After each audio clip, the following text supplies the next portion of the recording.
reka nanjye ngusuhuza kandi ngushimira kuba wahisemo ISEZERANO TV. Iby'agaciro gakomeye cyane kuba ugarutse kubana natwe. Turacyari kandi mu ntangiriro z'umwaka. Reka nkomeze nkubwire kwifurize kuzagira umwaka mushya muhire wa 2022 kandi ndizera ko wamaze gupanga ibyo uzakora muri uyu mwaka. Mbega hari intego wihaye kandi ngusabiye umugisha ku Mana ndetse nagusabira kuzazigeraho izo ngamba wihaye. Uyu munsi rero twagarutse mu kiganiro cy'ubuzima, turi muri Relax Life Center. Twishimiye kubana nawe muganga. Yes, murakoze cyane. Reka nanjye manze nifuriza abantu umwaka mushya muhire. Yego. Inshuti za Relax Life Center, inshuti z'ISEZERANO TV. Yego. Inshuti z'igihugu. Reka mwese mbifurize umwaka mushya muhire mu izina ry'ikigo Relax Life Center. So mbahaye ikaze rero. Yego. Yego, urakoze, natwe tuguhaye ikaze ku ISEZERANO TV. Barabizi ko iyo twaje muri Relax Life Center n'ubuzima tuba tuje kuvuga. Yego. Ariko ubuzima bundi buriya ni iki? Cyangwa se kwita ku buzima umuntu akwiye kubwitaho gute? Ubundi hari ukuntu bavuga ko ubuzima hari igisobanuro cya OMS itanga ivuga ko ubuzima ni ukuba umeze neza mu ntekerezo, ubwo nibyo bita eta psychologique, mu bigendanye n'intekerezo zawe, umeze neza ku bigendanye na eta spirituel, imyemerere cyangwa se imyizerere yawe, na eta physique, hanyuma n'ubuzima bufatika umeze neza. Aho turavuga wenda udafite udacitse amaguru, eta physique, eta mental cyangwa se eta psychologique, udakora ibihabanye n'ibyo society ishaka, eta spirituel, ufite ukwizera cyangwa se ufite kwemera kwaho ushingiye mu bigendanye n'iyobokamana. Niyo definition ya OMS bavuga ko ubuzima ni ukuba ufite umeze neza ku bigendanye n'imitekerereze yawe, imimerere yawe n'imigenzereze. Ubwo se umuntu adafite imyizerere nuvuga ko nta buzima aba afite? Ni ukuvuga ngo imyizerere ni ikintu cyagutse, ugomba kugira icyo wizera. So iyo umuntu nta kintu yizera rero ameze nk'ikihebe. Niyo mpamvu bavuga ko umuntu muzima agomba kugira icyo yemera. Niba wemera Imana urayemera, niba wemera indi myuka urayemera, ariko ufite ahantu uri. Iyo udafite ahantu uri rero nta ubumeze nk'umuntu utari muzima. Ya nuba Imana n'ubundi ntago ari Imana imwe. Nabo twe twemera Imana imwe, ariko hari n'izindi Imana burya. Yego. Twe dufata nk'ibigirwamana. Ariko naho uko umuntu uzemera ari Imana kandi abafite ibintu, abafite nk'amahame iyo Mana yashyizeho abagomba kugenderaho ngira ngo. Yego. Ni ukuvuga ngo iyo umuntu adafite icyo yemera afatwa n'icyo abonye cyose. Kandi umuntu muzima agira gutekereza akavuga ati iki nicyo nemera, reka ngendane nacyo. Iki si nyemera, reka nyereke. Karakanyuze mu muga. Uyu munsi ndashaka ko tuza kugana ku ndwara y'igifu. Yego. Hari kwa kundi abakunzi bacu bagenda babidusaba. Uyu munsi ndifuza ko tuganira ku ndwara y'igifu, kwifata ibimenyetso byayo, uko umuntu yabyirinda. Reka tuheraho ngaho. Ubundi ni ryari umuntu bavuga ko umuntu afite uburwayi bw'igifu? Ya murakoze cyane. Ni byiza koko, reka tubivugeho. Ubundi bavuga ko umuntu afite uburwayi bw'igifu igihe ahanini igogora rye ridakora neza. Nituvuga igogora umuntu aze kubyumva neza, ni urwungano rushinzwe gukamura ibyo twariye hanyuma rukabikamuramo amavitamine. Buri iyo tumaze kurya ibiryo bigera mu gifu, hanyuma igifu kikabisya, cyamara kubisya bikagenda bikamurwamo amavitamine ajya gufasha umubiri kwiyubaka, umubiri gufasha gukereya imvura zikenewe, gukereya cyangwa se kuzuza imisemburo ikenewe mu mubiri. So rero tuvuga yuko umuntu afite ikibazo cy'igifu igihe agira ikibazo mu igogora rye, agira ikibazo byo kuba hari ibyo atabasha kurya, agira ikibazo cy'igifu muri rusange. Wenda kugira ngo byumvikane ni nk'uko twavuga ngo hari ibimenyetso umuntu agaragaza kugira ngo tuvuge ngo afite ikibazo cy'igifu. Reka turebye ibimenyetso. Dufite ibimenyetso bigera kuri 10, ariko igihe umuntu iri kwiyumvamo ibimenyetso bine birahagije kugira ngo amenye ko yatangiye kugira ikibazo cy'igifu. Ubundi reka tubanze tuvuge ko igifu ahanini giterwa n'agakoko bita Helicobacter pylori. Ni agakoko kaboneka, urumva bagiteri ni ubwandure bushobora guturuka mu mwanda, mu byo kurya se byagaze birimo umwanda, ahandi se ako gakoko kakuriye. So rero iyo kageze mu gifu gatangira gushwanyaguza icyo twita za mvubura zifasha gusya ibyo kurya. Nibwo umuntu uzabona atangiye kuribwa mu kameme cyangwa se mu munwa w'igifu. Aha ni hagati mu mbavu. Iyo umuntu yatangiye kuharibwa nibwo wumva igifu cye cyane kiba kiri kuzamura amaside menshi. Ikindi twavuga rero ni ukumara kurya, wamara kurya ukumva mu nda harakuriye. Ahandi biza ahanini nk'iyo umuntu amaze kurya ibyo kurya birimo amafarine cyangwa se ibyo kurya bikomeye. Ikindi twavuga rero ni gucika intege. Urabona iyo umuntu ari kurya ntabwo agomba gucika intege, ariko umuntu warwaye igifu atangira gucika intege. Ikindi uzamubona araryama, igihe aryamye akabira ibyuya. Ibi ngibi bisobanuye yuko igihe igifu cye kiri gusya ibyo yariye kiba kiri gukoresha imbaraga nyinshi, kiba kiri gukoresha ubushobozi kidafite kandi gifitemo uburwayi. Ibi bigatuma umuntu akoresha imbaraga nyinshi agatangira kubira ibyuya. Ikindi twavuga rero ni ugukora nabi kw'igifu mu gihe umuntu ari kurya.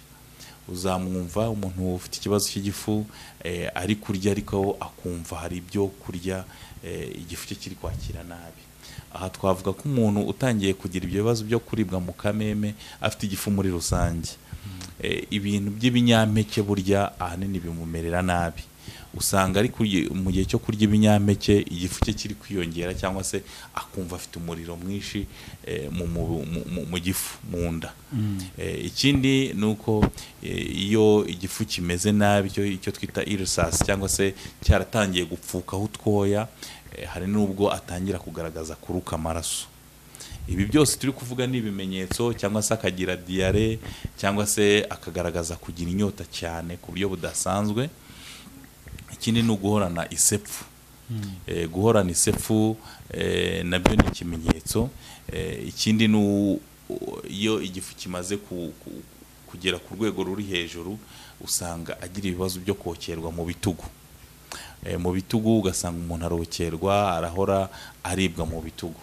So ibyo bimenyetso byose rero twagiye tuvuga biza bikubiye muri bwa burwayi bw'igifu.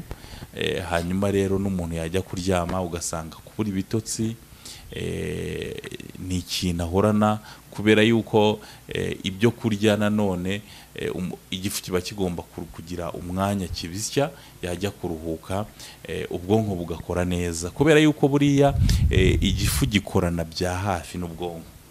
Iyo rero umuntu afite ikibazo cy'igifu ni hahandi usanga no mu kujya kuryama yaraye arotaguzwa, yarose nabi, yaraye yumva agugaye aremereye mu nda, abyukanye amavunane, kubera yuko ubwonko ntago buri gukora icyitwa metabolisme ihuza mikoranire y'inzira y'igogora n'ubwonko. Ibyo nibyo bimenyetso rusange. Igihe cyose umuntu agize kimwe muri ibyo bimenyetso agomba kujya kwisuzumisha igifu, cyangwa agomba gutegereza ko abona icya kabiri? Ubundi hari ibimenyetso biza bihuriyeho indwara nyinshi. Niyo mpamvu tuvuga ngo igihe umuntu agize ibimenyetso bitatu cyangwa bine bihuzwa n'iki kingiki, tuvuge niba ugira ikibazo cyo kokerwa mu bitugu, kuribwa mu kameme, guhorana iseseme, kurya ibyo kurya by'ibinyampeke ukumva mu gifu hari guhindamo umuriro. Urumva ibyo bimenyetso niba bije bihuruza ku gifu, ni byiza yuko watangira kumenya ko ufite ikibazo cy'igifu, ukamenya uburyo ubyitwaramo. Igihe wagize ikibazo cy'igifu wenda ukaba ushobora kujya kwisuzumisha cyangwa se utarajya kwivuza, ingaruka ni izihe? Ingaruka umuntu agira rero ku burwayi bw'igifu, hari ibyo kurya atangira kureka. Umurwayi w'igifu ni nayo mpamvu no mu byo tumusaba kugira ngo igifu cye kikire vuba cyangwa se akirinde, cyangwa se nawe yivura ubwe, ibintu by'ibinyampeke aba agomba kubyirinda. Ni ukuvuga ngo rero n'ingaruka za wa muntu warwaye igifu azisanga ibintu by'ibinyampeke atakibasha kubikoresha, atakibasha kubirya. Ikindi azisanga kubera guhora y'amagaze azamuka adatandukana n'indwara za constipation, kwituma impatwe. Ibi ngibi biza kubera yuko imvubura zikwiriye mu gifu ntago ziba ziboneka. Buriya iyo umuntu ariye ibyo kurya bikomeye, iyo umuntu ariye imyumbati, haba hagomba kuboneka imvubura zirafasha mu gifu kugira ngo byorohe. Iyo rero hatabayeho iyo absorption, nibwo usanga umuntu ashobora kugira kwituma impatwe, akajya ku musarani nabi. Niho rero umuntu urwaye igifu agira ibibazo by'amakonstipation, agira ibibazo by'amahemoroide, indwara nk'izo. Hari n'izindi ngaruka rero umuntu warwaye igifu agira, nk'ibibazo by'amagaze. Niho handi usanga ashobora kugira ibibazo byo guhorana indwara zo mu mihogo. Indwara zo mu mihogo ahanini zatewe n'uko ya gaze yazamutse iramutwika. Habamo nanone gushya iminwa. Hari abantu bashya iminwa, ahanini byatewe na gaze nyinshi yo mu gifu. Izo ni ingaruka. Ikindi tutabura kuvuga rero nuko buriya igifu ni indwara ishobora kuza ikafectinga n'ubwonko. Ugasanga umuntu arahora yigunze, ahorana agahinda, haba umusemburo wo mu bwonko bita adrenaline. Igihe rero wahungabanye kubera ya ndwara y'igifu, nibwo usanga nk'abakobwa cyane igitsina gore ahanini n'ibigendanye no kujya mu kwezi byatangiye kubamo ikibazo kubera igifu. Ese habaho ubwoko bungahe bundi bw'uburwayi bw'igifu? Kuko usanga abantu bataka igifu mu buryo butandukanye. Yego. Habaho ubwoko bwinshi bw'indwara y'igifu? Habaho ubwoko bwinshi, ariko reka tuvuge ko hari ubwoko bubiri bukunze kwibasira abantu. Hari icyo bita iriseri, ni cya gifu kikurya cyangwa se urwara kikagutegeka kutarya ibintu bikomeye, ibintu by'ibinyampeke, kubera yuko twoya two ku gifu tuba twatangiye gupfuka. Hakaba rero n'igifu twavuga kiba cyoroheje, icyo twita gastrique. Ni cya gifu kizamura amaside. Ni cya gifu nk'ubu ngubu niba watinze kurya, uraza kumva utangiye kuzamura amazi ashaririye. Ni cya gifu niba utagira amasaha yo kurya, n'ubundi uraza kumva ugugaye, ariko wanywa amazi, warya imbuto, ibintu bigasubira ku murongo neza. Icyo gifu rero usanga cyo cyoroheje. Ese uburwayi bw'igifu ni uburwayi umuntu ashobora kwivuza bugakira, cyangwa iyo wakirwaye ni uburwayi witoza kubana nabwo? Uburwayi bw'igifu buravurwa bugakira, ndetse bushobora no kwirindwa, kuko hari imiti, ndetse hari n'ibyo kurya umuntu aba ashobora kuba yakoresha bikamufasha ku kibazo cy'igifu. Nk'iki gifu twavuze cyitwa gastrique, cyo kuzamura amagaze, ahanini kubera ko aba ari amagaze yavuye ku murongo, yazamutse mu gihe kitari ngombwa, kandi amagaze azamuka kubera ko hari imvubura zabuze mu gifu. Hari uburyo umuntu aba ashobora kubyivuramo. Reka tuvuge wenda buriya iyo ufashe amashu kuko akungahaye kuri vitamine B ndetse na vitamine C, kandi zifasha kongera kuzamura za mvubura zo mu gifu. Iyo ufashe amashu ugafata n'ibirayi ukabikoramo potage utavanzemo umunyu, kuko umunyu uzengereza igifu, utavanzemo n'amavuta. Ibi ngibi bifasha kugira ngo igifu cyawe cyongere kigire igogora neza, cyorohe. Bikakuvura rero cya gifu cyoroheje, bikanakuvura cya kibazo cyo kuzamura amaside mu gifu. Ibindi rero twavuga mu buryo bwo kuvuga ko igifu kivurwa kigakira, nuko iyo ufashe nanone nko gukoresha igitunguru cya onyo ukakivanga n'ubuki ukakivanga n'amazi yindi ugakamura indimu ugashyiraho amavuta ya elayo ibi ngibi nabyo bishobora ndetse ugashyiraho n'ibyo bita perisile ibi ngibi bishobora kugufasha kuvurana cya gifu cyatangiye gupfuka urumva kikaba cyakira ubikoresheje iwawe iyo cyapfutse gutyo se nabwo bwoye burangira mu kamera urumva kiba cyarapfutse kubera aya magazi ahoramo ariko iyo ubashije gukoresha iyo miti neza amaserire cyangwa se ingirangingo zo muri urwo rugingo zongera gusana igifu kikongera kikamera neza ni naho rero umuntu biba bisaba ko hari regime tumuha y'ibyo agomba kuba abujijwe n'ibyo agomba kuba yemerewe kugira ngo bimufashe cya gifu kongera gukora neza. Mu kanya rero tubwiye ko hari ukuntu umuntu ashobora kwirinda ubwo burwayi bw'igifu. Ni gute umuntu yakwirinda ubwo burwayi? Ubundi kwirinda uburwayi bw'igifu ahanini nuko wumva hari nk'ibimenyetso ugize ukaba watangira gukora iyo regime twavuze cyangwa se wagana kwa muganga kuko iyo buriya kugira ngo uburwayi bubeho ubundi umuntu yirirwa mu kazi iyo wiriwe mu kazi cyangwa se iyo wiriwe utariye iyo wiriwe se igifu cyawe kitameze neza haba hari ingirangingo zashwanyaguritse hari abasirikare b'umubiri bashwanyaguritse muri wowe. Iyo rero ugize umwanya wo kuvuga ngo ukore ya regime iza kongera gusana za ngingo za ngirangingo cyangwa icyo twita amaserire nibwo igifu cyongera kwisana kikongera kikamera neza. Igihe rero watangiye kugira ikibazo k'igifu koresha ya regime twavuze cyangwa se igihe ubona ufite ibimenyetso 3-4 ube wagana kwa muganga natwe tugane tube twagufasha. Mu buryo bwo kuvura haba hari imiti nyongeramirire yagufasha ikakuvura bikavaho dore ko buriya iyo utindanye uburwayi bw'igifu habaho na kanseri z'igifu ugasanga umuntu yarwaye kanseri nta bundi buvuzi yahabwa. Ariko rero iyo ubikurikiranye ukivuza hakiri kare igifu kirakira. Buriya kera hari ujya wumva nko mu bigo bya interna aho abanyeshuri baba bahuriye niyo mpamvu nakubwiye ngo uburwayi bw'igifu buba bufite aho buhuriye cyane cyangwa se bikorana bya hafi n'ubwonko.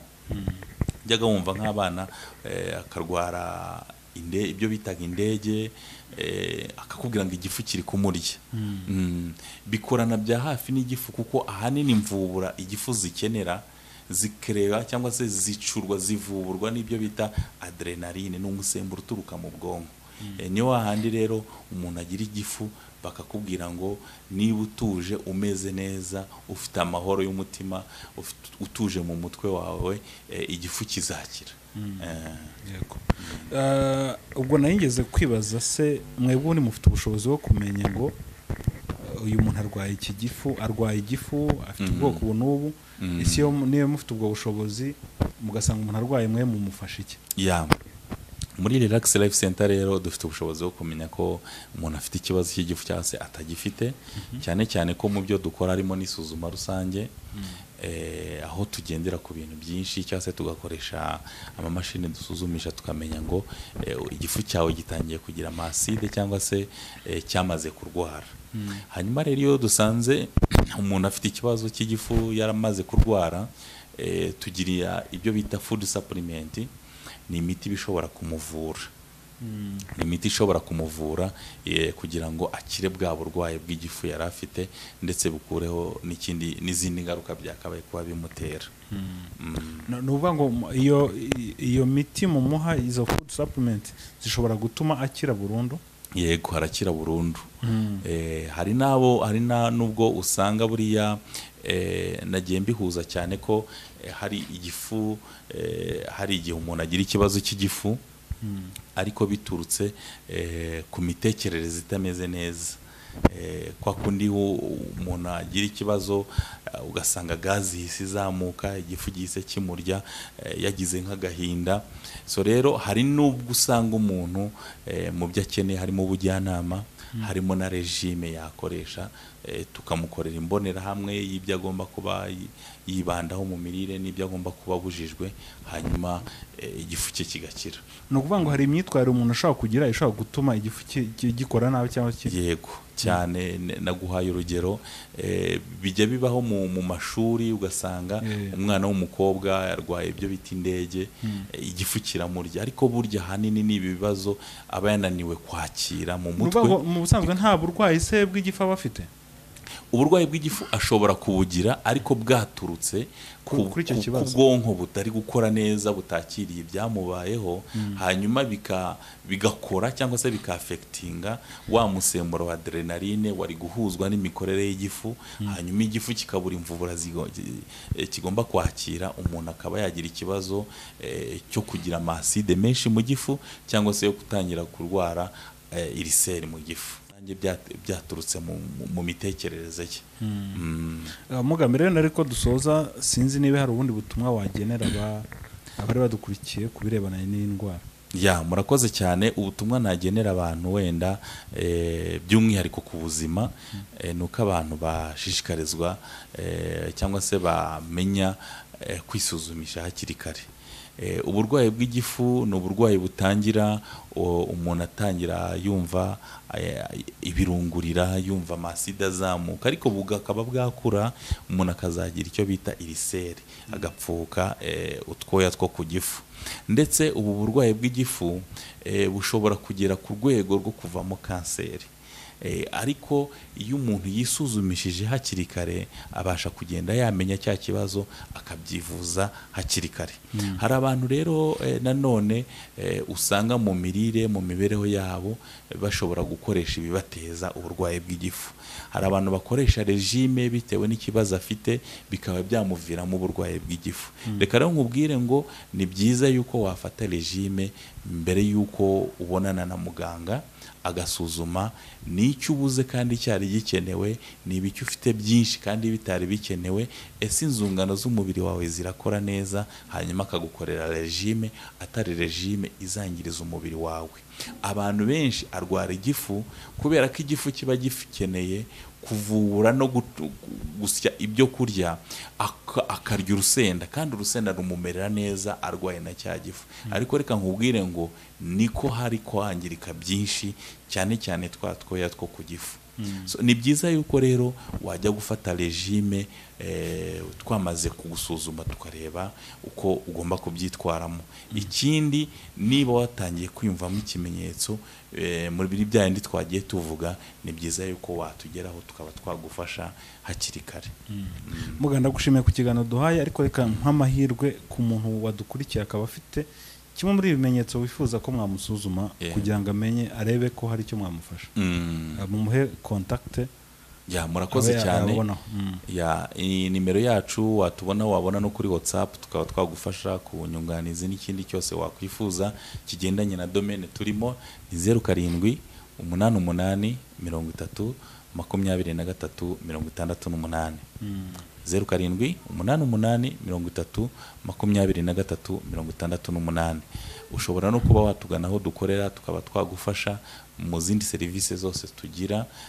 Cyane cyane muri serivisi tugira hazamo ubujyanama ku mirire, hazamo isuzuma rusange, hazamo ubujyanama bugufasha kwirinda, ndetse no kuba twakuvura.